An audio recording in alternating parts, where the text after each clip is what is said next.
Y ahora pasamos a un tema que nos trae inmensamente preocupados desde hace mucho tiempo y que tratamos tantas veces con la persona con la que vamos a hablar, que es la gran autoridad del país en la materia. Doctor Francisco José Lloreda, presidente de la Asociación Colombiana de Petróleo. Muy buenos días. Buenos días, Fernando. Es un gusto estar contigo y con tan importante audiencia. Bueno, doctor Francisco José, noticias de última hora, ya reconocido por Ecopetrol. En este año que corre están bajando las reservas. ¿Para cuánto tiempo nos queda? ¿Cuánto tiempo vamos a sobrevivir antes de que tengamos grandes proyectos de exploración y explotación de petróleo nuevos? Con los actuales precios internacionales, una, una porción importante de los recursos hidrocarburíferos del país no son posibles de extraer, por lo que las reservas probadas entonces se reducen. Y podría indicar que las reservas probadas están para 5.2 años en el mejor de los casos. En el mejor de los casos. Pero, Así ¿cuál es, sería Fernando. siendo realistas, pueden ser 4, 4,5 años? Fernando, va a depender del comportamiento de los precios internacionales, por un lado, y por otro lado, de cómo el país avance en los esfuerzos por recuperar las reservas que va consumiendo. Infortunadamente, de hace varios años, como todos lo saben, no ha sido fácil eh, recuperar las reservas de crudo que estamos consumiendo, y eso es lo que ha ido pues recortando los tiempos. Bueno, doctor Francisco José, la estamos hablando con el señor presidente de la Asociación Colombiana de Petróleo para los que hayan llegado tarde a esta entrevista. Tenemos un tema de enorme gravedad en Colombia con el asunto petrolero y es el precio del petróleo y el costo del petróleo, porque si no tenemos rentabilidad, pues no van a venir los capitales. Eso es así de sencillo. Últimamente digo en estos últimos 2 días, el precio del petróleo se ha venido más al piso. El Brent está por debajo de $40. Usted nos ha enseñado que el valor real, el precio real del petróleo colombiano puede ser $10 por debajo de esa cifra. Y resulta que nos cuentan que solo el transporte de petróleo a puerto está muy cercano del valor total del petróleo. Es esa situación tan dramática para las petroleras, pues distintas de Ecopetrol, que tiene otros negocios y que al fin y al cabo es el Estado, dejemos eso a un lado, pero el inversionista normal está en una situación tan crítica como que apenas le alcanza el precio del petróleo para llevarlo a puerto. Así es, Fernando. Infortunadamente, en los últimos días el Brent ha caído, está en $37 el barril.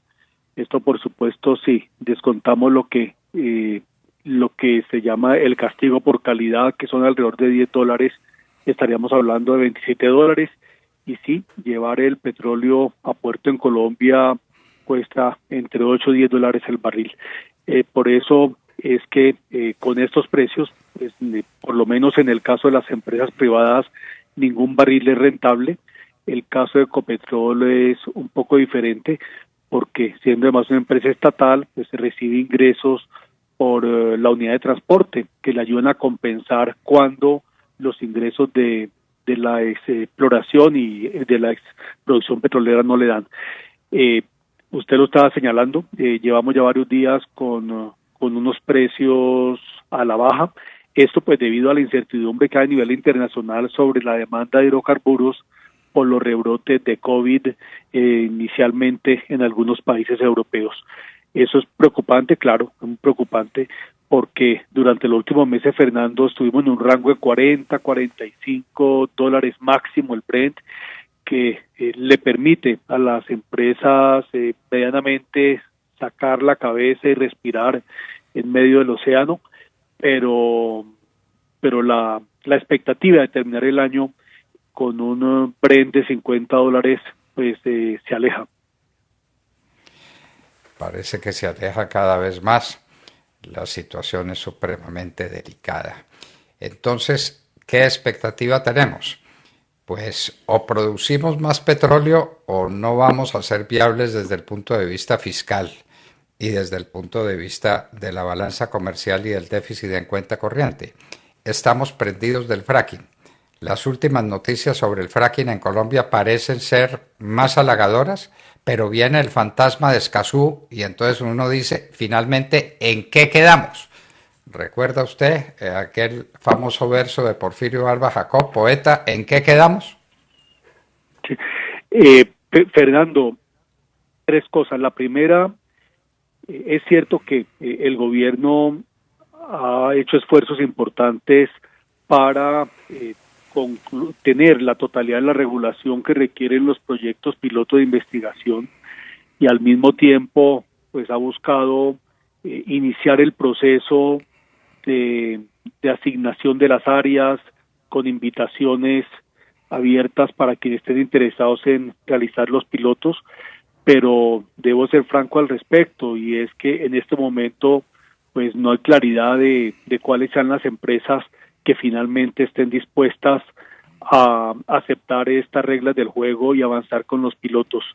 Esperamos que ojalá sean pues la totalidad de las empresas que han estado durante casi 10 años tratando de ayudar al país a desarrollar estos proyectos y pues la gran incertidumbre que también se cierne sobre los mismos es que pues se logren evaluar los pilotos en lo posible en el actual gobierno bajo una reglas de juego y una seguridad jurídica que que asegure que una racha de carácter populista o un gobierno que esté en contra del fracking no termine echando por la borda esta iniciativa.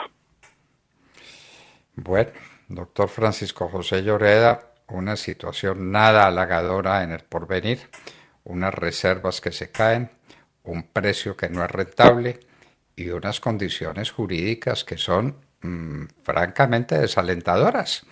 Francamente desalentadoras. Lo que están empujando, pues si se sabe por qué están empujando, es hacia a unas condiciones tales que hagan imposible la inversión.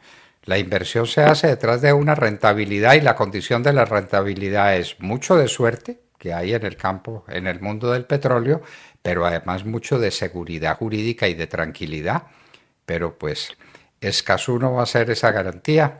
Estamos navegando contra la corriente y nos estamos condenando a una situación en que el país podría no ser viable si finalmente en cortísimo tiempo, es que 5 años no es nada, doctor Lloreda, usted no lo ha enseñado. En el Sí, mundo del de petróleo acuerdo. 5 años son días, ¿no? Sí. Así es, Fernando, además porque pues Colombia tiene, como lo hemos hablado en otras oportunidades, eh, los huevos en distintas canastas, lo cual es positivo. Por un lado, en el muy corto plazo, el país le sigue apostando al recobro mejorado, que es seguir exprimiendo los campos maduros, pero tienen un límite. Lo segundo, hay unos pequeños descubrimientos en tierra firme, especialmente de gas, pero son pequeños. La segunda apuesta de Colombia es costa afuera, pues estos son proyectos en el Mar Caribe, proyectos que pueden empezar a tener producción de gas en alrededor de 10 años. No hemos encontrado líquidos en los descubrimientos que existen. Son proyectos muy costosos y no es claro que vayan a ser viables en su momento. Y la única opción que tiene Colombia real en el mediano plazo, es en el próximo, para que estén produciendo petróleo y gas en los próximos 3 a 5 años y que nosotros no perdamos la autosuficiencia petrolera, es el fracking. En eso no nos llamemos engaños. De ahí la importancia de los proyectos piloto, de ahí la importancia que le permitan a estos proyectos demostrar que esta técnica se puede adelantar bien y de manera responsable y no como lo indican los contradictores de la misma, que esto es el acabose. No, eso no es cierto. Es más, están opuestos a que se hagan los pilotos, precisamente, Fernando, porque los pilotos los van a desmentir. Los pilotos le van a demostrar al país que durante años no hicieron más que dilatar una técnica y que durante años no hicieron más que mentirle a los colombianos sobre los impactos reales y los riesgos reales de esta técnica. Y si a eso le sumamos, Fernando, lo que tú estás diciendo de la incertidumbre de carácter jurídico, el tema se complica aún más. Le doy un dato, Fernando. En este momento nosotros le hacemos seguimiento a 38 iniciativas de carácter legislativo que tienen que ver directa o indirectamente con el sector petrolero. De estas tenemos identificados 30 que nos merecen la mayor atención y otros que son muy complejos como los que usted ha señalado. El acuerdo de Escazú, de aprobarse, es un caballo de Troya que va a terminar minando no solo el desarrollo económico y social del país, bajo un discurso que no es un discurso cierto, un discurso de defensa ambiental, cuando Colombia ya cuenta con las herramientas para defender su medio ambiente. Y así podríamos señalar muchos otros, Fernando.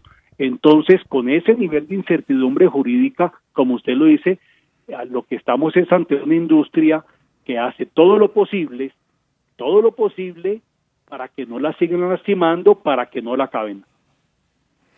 Doctor Francisco José Lloreda, presidente de la Asociación Colombiana de Petróleo, como hoy, como siempre, muchas gracias por estar en la hora de la verdad haciéndonos estas advertencias, estas revelaciones, estas precisiones sobre una industria tan apasionante como la industria del petróleo y tan decisiva para el porvenir del país. Muchas gracias por estar con nosotros, doctor Lloreda. Muchas gracias, Fernando. Un saludo a toda la audiencia. Francisco José Lloreda, presidente de la Asociación Colombiana de Petróleo, estaba con nosotros en la hora de la verdad.